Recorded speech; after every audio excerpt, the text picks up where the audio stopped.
Баян, акардэон, гітара, балалайка. І гэта не ўвесь спіс інструментаў, з якімі ўдзельнікі з розных куткоў вобласці прыехалі паказваць сваё майстэрства. Музычнае спаборніцтва праходзіць у Брэсце ўжо 17-й раз, і жадаючых паўдзельнічаць аказалася шмат, пададзена 205 заявак. У гэтым годзе юных выканаўцаў не абмяжоўвалі рамкамі, кожны выбіраў рэпертуар на свой густ. Цель этого конкурса, конечно же, поддержать юные дарования. Нам не безинтересно, как развивается народное искусство, искусство исполнительства на народных инструментах в области, на каком уровне находится в музыкальных школах, школах искусств.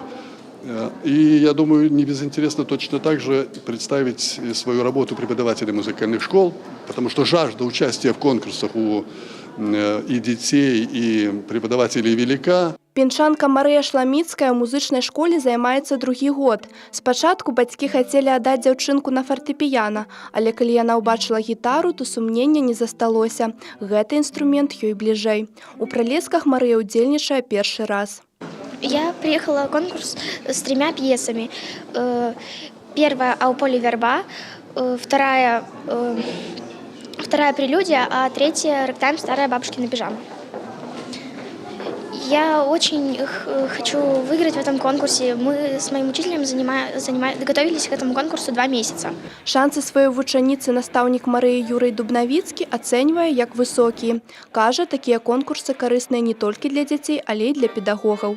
Полезно в первую очередь тем, что можно понаблюдать за игрой детей из других городов, из других населенных пунктов, послушать другие какие-то репертуары, понаблюдать, как дети умеют держаться при публике, на сцене. В любом случае, это какой-то очень хороший, полезный опыт. Конкурс юных выканаўцаў даўно зарэкамендаваў сябе сярод аматараў музыкі. Даць удзельнікам магчымасць праявіць сябе – адна з мэтаў конкурсу. Брест уже давно славится именно проведением этого конкурса «Пролески». Конкурс очень интересен. Выступить на нем и победить – это очень ответственно, потому что уровень самого этого мероприятия или события очень высок. Сюда бы с удовольствием приехала бы вся республика. Усе ўдзельнікі конкурсу атрымалі ўзнагароды, а лепшым падарункам стаў бясцэнны вопыт. Анастасія Цікун, Александр Сівіцкі, тэлерадыёкампанія «Брэст».